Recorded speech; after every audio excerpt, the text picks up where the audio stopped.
To fa, ƙasar Amerika ta ɗana ma kanta tarko da kanta, tarkon da zai kawo ƙarshen ilahirin ƙarfin ikon da take nunawa a Gabas ta Tsakiya. Wani labari da ya fito ta ƙarƙashin ƙasa game da abubuwan da suke faruwa a Strait of Hormuz, wato ƙasar Amerika ta zo da izza da sojoji aƙalla kimanin 10,000 ta yi naval blockade wanda take iƙirarin ta tare ilahirin bodojin ruwa na ƙasar Iran daga shige da fice da zimmar karya tattalin arzikin ƙasar Iran da kuma matsa mata lamba ta zo kan teburin sulhu ta gurfana ta amshi buƙatun ilahirin ƙasar Amurka. Sai dai ashe abin da bata sani ba, ƙasar Iran ce ta ɗana mata tarko kuma ita ma ta faɗa cikin tarkon ta ɗana ma kanta da kanta tarko. Ma'ana an ga ƙasar Iran ta kwantar da hankalinta kamar ta ɗan sunkuya tana ƙoƙarin lallaɓa ƙasar Amerika game da wannan sulhu da ake yi. Wato ashe ta yi amfani da irin salon da ƙasar Amerika take yi ne, wanda an sha ganin ƙasar Amerika a lokacin da ake saɓani da ita da wata ƙasa, an zo an zauna a teburin sulhu, daga baya ta mamaye ka ta kai maka farmakin da ba za ka iya kare kanka ba ta yi nasara a kanka, ta kama gabanta tana ci gaba da kiran kanta a matsayin ƙasa mai izza. Wato labari da ya bayyana shi ne, ƙasar Amerika ta kashe biliyoyin kuɗaɗe, ta ɗebo jiragen yaƙi 1/3 na ƙasar Amurka ta kawo su Gabas ta Tsakiya, a zimmar ta zo ta yi ma ƙasar Iran kifa ɗaya ƙwala a wannan yaƙi ta ci nasara. Ta yi lugudan bama-bamai, tabbas haka ne, ta yi ikirarin cewa ta rusa ilahirin makaman ƙasar Iran, ta rurrusa underground bunkers ɗin ƙasar Iran da take ajiye makamai. Wato duk waɗannan labarai sun tabbata cewa ba gaskiya ba ne. Mafi akasarin hare-haren da ƙasar Amurka da ƙasar Yahudu suke kaiwa a ƙasar Iran a kan waɗannan underground cities ɗin na ƙasar Iran ba sa shafar komai da yake cikin waɗannan cities ɗin. Hasali ƙofofin shiga guraren da irin ventilation system da aka yi ma guraren su ne waɗannan ƙasashe suke nasarar rurrusawa su toshe waɗannan underground cities ɗin, a daina ganin waɗannan underground cities ɗin suna activity. Amma ilahirin makaman da ke cikin wannan underground cities ɗin suna nan lafiya ƙalau, babu abin da ya taɓa su. Sai dai ana tsaka da yaƙi, ƙasar Iran ba ta iya samun damar ciro waɗannan makamai da suke cikin wannan underground cities ɗin ta yi amfani da su ba. An samu ceasefire na kwanaki 14, ƙasar Amurka tana murna, su ma ƙasar mutanen suna murna, ita kuwa ashe riba tana gurin ƙasar Iran ne. Domin kuwa a wannan ceasefire ɗin da aka yi, ƙasar Iran ta ƙi yadda ta ci gaba da yaƙin da ƙasar Amerika ko ta kai hari a kan wannan naval blockade ɗin na ƙasar Amurka. Ashe tana nan tana ta buɗe wannan underground cities ɗin nata ne, tana ciro makaman da aka yi blockading ɗin mashigar waɗannan cities ɗin. A ƙiyasin da aka yi yanzu haka fa, a cikin wannan underground cities ɗin, aƙalla ƙasar Iran ta ƙara nasarar zaƙulo ballistic missile da makamanta sun kai kimanin 2,500. Babbar magana kenan. Gabaki ɗaya makaman da ƙasar Iran ta harba a wannan yaƙe-yaƙen da ta yi a Gabas ta Tsakiya ba su kai adadin makaman da yanzu ta zaƙulo waɗanda su ƙasar Amurka da ƙasar Yahudu suke tunanin sun rusa waɗannan cities ɗin sun lalata su ba. Yanzu haka ƙasar Iran ta dawo fresh, tana ci gaba da ciro waɗannan makamai, kuma ita ma tana shiryawa shiri na musamman, domin ta san cewa abin da za ta fuskanta na ƙalubale ya ninka wanda ta fuskanta a baya. Suna can suna murna a irin ɓarna da nasara da suka samu. Ƙasar Amurka ta kwaso sojoji kimanin 10,000, soja 10,000 ba wasa ba ne, da su ta yi naval blockade a kusa da Strait of Hormuz.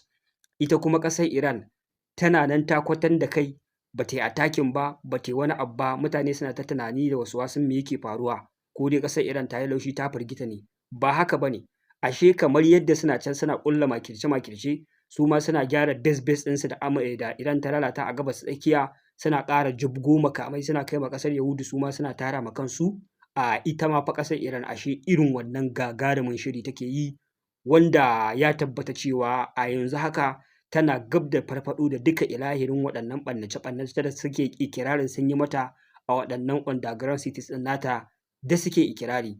Wannan shi ne babban kuskure da suka tafka a wannan ceasefire ɗin, da suke tunanin cewa ai nasara ce ta sa har ƙasar Iran ita ma ta tirsasawa ce ta sa ƙasar Iran ta amince da wannan ceasefire ɗin.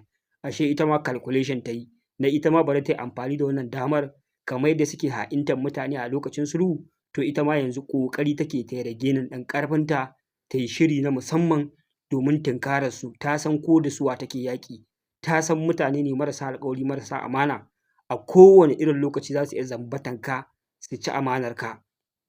Sai kuma abu na biyu, kamar yadda na faɗa muku a bidiyon da ya gabata game da Bab al-Mandeb, ƙasar Amurka ta zo ta toshe Strait of Hormuz da soja 10,000. Akwai Bab al-Mandeb, shi ma hanya ce kwatankwacin Strait of Hormuz, wanda mayaƙan Houthi waɗanda suna under control ɗin Iran, su ne suke control ɗin Bab al-Mandeb. A labari da ƙasar Amurka take samu, musamman kiraye-kirayen da ƙasar Saudiyya take yi na cewa idan fa aka ci gaba da toshe Strait of Hormuz, ita ma ƙasar Iran za ta iya activating ɗin Houthi su toshe Bab al-Mandeb, to lokacin ne ma abubuwa za su fi komai ƙazanta, abubuwa su yi tsada, rayuwa ta haukace fiye da yadda ake ciki a yanzu, wanda wai ƙasar Iran sai Amurka ta yi gangancin ɗauko ɗaya daga cikin manyan carriers ɗinta ta kai shi kusa da wannan Bab al-Mandeb ɗin, wai za ta yi attacking ɗin Houthi da su idan suka yi activating ɗin ƙoƙarin tare wannan Strait of Hormuz ɗin. Wannan ma wani tarko suka faɗa. Mayaƙan Houthi suna da dukkan nau'in makamai na ƙona wannan jirgi. Ƙasar Iran tana da dukkan nau'in makamai na farmakar ilahirin waɗannan sojoji kimanin 10,000 da suke Strait of Hormuz. Bari in faɗa muku wani abu da ba ku sani ba. Ana ta faɗin kalmar Strait of Hormuz.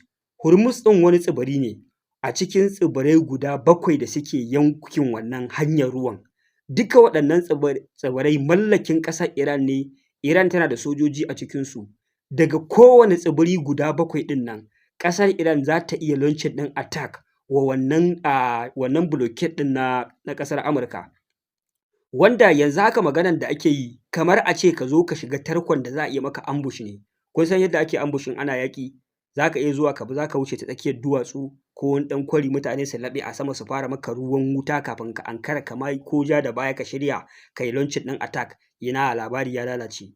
To wannan layi da ƙasar Amurka ta kafa ta yi naval blockade da shi, inda Iran za ta fara launching ɗin attack ga wannan tsibirai 7, babu yadda za a yi ƙasar Amurka da waɗannan sojoji nata su tsira, saboda yadda kusancinsu da ƙasar Iran ya kai yadda ya kai. Kun ga yadda fa base ɗin ƙasar Amurka da suke can ƙasashen Larabawa, Iran tana iya launching ɗin attack, duk da akwai air defense system da ake amfani da su gurin tare waɗannan makamai, da akwai radars da ake detecting ɗin ga makami nan ya taho, amma ba sa iya tare makaman Iran fa har sai ta sauka a wannan base ɗin ta rusa su, har sai da lamarin ya kai ga sojojin ƙasar Amurka sun koma suna ɓoyewa a hotel ɗin ƙasashen da suke zaune da wannan air base ɗin. To ku ƙaddara yanzu ga shi they are within their range, suna kusa da inda maganar rada, maganar waye, wala ba za su iya kare kansu ba. Illa iyaka ɗan makaman da suke amfani da su na cikin waɗannan manyan jiragen su ce za su tattare waɗannan makaman. Idan da ƙasar Iran za ta yi launching ɗin attack na missile and drones kan wannan layin na blockade ɗin, sai ta yi ma ƙasar Amurka mummunar ɓarnar da ba ta tsammani. Wato ma'ana dai ƙasar Amurka ta zo ta ɗana ma kanta tarko da sunan tana nuna izza da ikon ƙarfin soja. Shi ya sa ta fara da gargaɗi da cewa wai idan Iran ta kuskura ta farmaki wannan jiragen nata, kamar ta buɗe ƙofar jahannama ne, irin za su yi ma Iran wani lugudan wutan da ba a taɓa yi ba a duniya. To babu shi, ƙarshe kawai abu ɗaya za ku yi amfani da shi, shine makaman nukiliya, amma ba wani nau'in makami da za ku iya harbawa da su ma ba su da irin shi. A yanzu a zamanance daga ballistic sai hypersonic missile su ne manya-manyan makamai da ake amfani da su, wanda ɓannarsu ita ce dai in kuka yi irin ta ko ma za a iya muku. Idan aka muku ɓanna, magana ce ta rasa sojoji, su ma za su rasa. Maganar su yi kuskure su ce za su yi amfani da wannan sojojin 10,000 su afka kan waɗannan tsibiran su ƙwace waɗannan tsibiran, ba za su iya ba. Domin Iran idanuwanta suna kan duk wani motsi na sojin Amurka. Wani haske da zan ƙara muku a kan fa mutanen nan a ruɗe suke, lissafin su ya ƙwace, ba sa tafiya da tsari, kuma duka maganganun sun tabbata cewa ƙarairayi ne kawai suke shiryawa domin su nuna su masu nasara ne a faɗin duniya. Maganar da suke yi fa gasa a kusa da Strait of Hormuz. Strait of Hormuz ɗin nan har yanzu a rufe yake, under control nawa na ƙasar Iran, amma cewa suke wai ba da Navy ɗin ƙasar Iran ba da Navy ɗinta ta yi amfani ta tare Strait of Hormuz ba, wai 'yan tsirarun sojoji ne ba su taka kara sun karya ba, aka ɗan ba su makaman da kawai idan jirgi zo wucewa za su iya harbawa su je su tarwatsa shi yasa Strait of Hormuz ya rufe, amma ba wai Navy ɗin ƙasar Iran ba ce ta rufe wannan Strait ɗin. sai ku tambaye su, to me amfanin soja 10,000 da jiragen yaƙi da ba za su je su ƙarasa ɗan soja ƙwaya 2, 3 da ake tunanin da su kaɗai aka yi amfani aka tare Strait of Hormuz ba. Ya aka yi har yanzu Strait of Hormuz yake rif under control ɗin ƙasar Iran? Su yi amfani da post ɗin da suka blockade ɗin nan su ƙarasa kawai su buɗe hanyar mana, shi kenan hanyar ta buɗe, wannan rikici na Strait of Hormuz ya zo ƙarshe. Sun kasa, sai dai suka ja layi a can baya suka yi wani another blockade kamar yadda Iran ta yi ma, ita ma ta yi nata, kuma yana under control ɗinta, duk jirgin da zai wuce sai da umarninta, in ba ta ba shi umarni ba zai wuce ba. Kun ga wannan ya ƙaryata duk abin da suke faɗi na cewa wai sun tare Strait of Hormuz. Donald Trump yana cewa akwai abubuwan da yake da su akan tebur na matakan da zai ɗauka akan ƙasar Iran idan har ba a cimma wani yarjejeniya ba, bayan an ƙara zama a ƙasar Pakistan karo na biyu wanda za a yi a ranar Alhamis. Ba a san ko menene abin da yake nufi ba, amma dai wannan shine game da shirye-shiryen da ƙasar Iran take yi domin fuskantar wannan ƙalubale. Dole abin zai rinƙa ba mutane mamaki, wato wasu lamuran dole sai a rinƙa sa siyasa da hikimomi a cikinsa ake cin nasara, domin maƙiyi babba kamar waɗannan mutanen mai ƙarfi a duniya a yaƙi da shi fa sai ka haɗa da dabaru da hikinkimu, wanda kamar yadda na muku bayani waɗannan su ne shirye-shiryen da ƙasar Iran take yi. Saboda haka duk wanda yake tunanin cewa an riga an yi nasara ko kuma wannan abu da aka ma ƙasar Iran kamar an riga an gama da ita, to fa labari ne, yanzu ma aka fara wasan.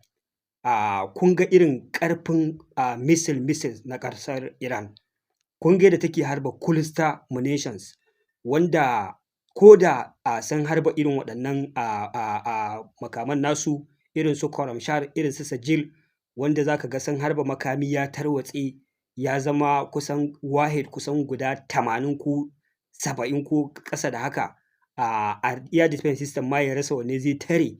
Idan har za su iya, suna da capability inda za su harba zuwa wata ƙasa wannan makaman su rinƙa a kasa tare su, ina kuma ga mutum ya zo ya shirya shingen yaƙi a kusa da kai, wanda za ka iya harbo mai makami daga within short range, za ka iya samun shi da irin wannan makamin. Ko kun san cewa mutanen sun kawo kansu tarko ne suka ɗana ma kansu, wanda wannan tarkon zai iya gamawa da su baki ɗaya.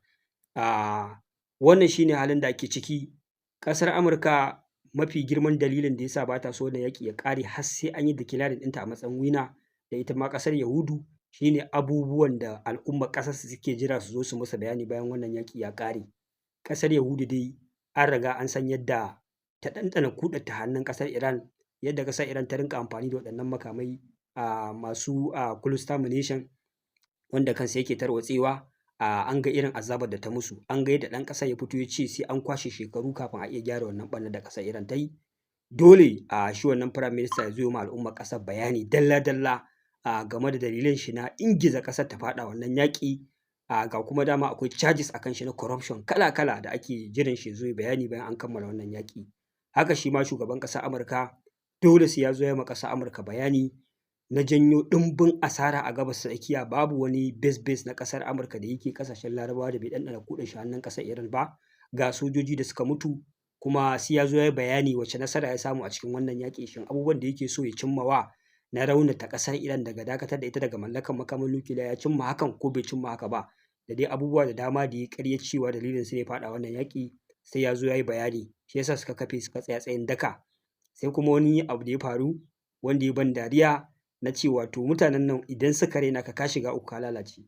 A daidai lokacin da suka zo suna nuna ƙwanjinsu da ƙarfin izzarsu akan ƙasar Amurka fa, shi kuwa shugaban ƙasar North Korea Kim Jong-un, abin da ake yaƙi akan ƙasar Iran ta daina, shi yanzu ma ɗaukan hoto aka yi aka zo aka haska ma duniya, wato ma'ana cibiyoyin makamashin nukiliyar ƙasar North Korea ya zo ya haska, ya nuna gashi nan ma fa yanzu sun fi da, yanzu ne ma yake haɓaka su, yanzu ne ma shi yake yake so ya ci gaba da ƙirƙirar sababbin makaman nukiliya. Babban magana kenan. Nan zargin su kuke yi sun kusa su ƙirƙira ko su kai matakin ƙirƙira, shi kuma ga wani can yana da su ya ƙirƙira, sannan yanzu ma ku da kuke tura cibiyoyin bincike a dubo muku yanzu wani mataki cibiyoyin makamashin nukiliyar ƙasar mutum take, ya kusa ya kai ya ƙirƙira ko bai kai ba. Shi nuna ma yake gashi nan ni na tara makaman, kuma yanzu gashi nan ma cibiyoyi na ƙara haɓaka su na gyara su, kwanan nan zan ci gaba da ƙirƙiran sababbin makaman. Yanzu me za ku iya yi? Babu, saboda ba za su iya mai komai ba, duk abin da suke da shi yana da shi, sai dai a yi mutuwar kasko. Wannan shi ne abin ban mamaki fa, kun zo kun kewaye Iran kuna ta cara kuna ta ƙaraji ku masu izza ne masu ƙarfi, to shi ga shi can nuna muku yake ni ga ma nawa already haɓaka su a haɓake suke kuma ina ma ƙara haɓaka su kuma zan ci gaba da ƙirƙirar sababbin makamai, me za ku yi? Babu, ashe ido ba da ka raina ne, yanzu a duniya in ka ga an ƙyale ka kawai ƙarfi gare ka, amma in dai wai biyayya ce to ba za ka taɓa kai labari ba. Mutanen nan ba wata biyayya da aka musu a faɗin duniya ka tsira. Idan suka zo suka ce tsaya a can ka tsaya, za su koma su ce maka zauna, in ka zauna sai a ce kwanta, sai ka kwanta, ƙarshe sai a ce bari mu taka ka kar kai ƙara, sai a taka ka, kana yin ƙara sai a ce ka yi laifi kawai bari ma a kashe ka. To billahi lazi la ilaha illa huwa haka tsarin sa yake. Ba wata biyayya a faɗin duniya da za ka musu wai su ƙyale ka su ce kai amintacce ne, sai dai wulaƙanci. Ƙarshen kuma a wulaƙanci kai ka ja ma kanka tozarci da ka ƙi tashi tsaye domin ka kare kanka. Wannan shi ne kaɗan daga halin da ake ciki a wannan gaɓa. Insha Allahu za mu ci gaba da kawo muku sahihan labarai game da halin da ake ciki, musamman labaran da ba za a taɓa watsa su a kafafen sada zumunta ba saboda an san rashin nasara ne. Wannan shi ne magana ta gaskiya. Assalamu alaikum wa rahmatullahi ta'ala wa barakatuh.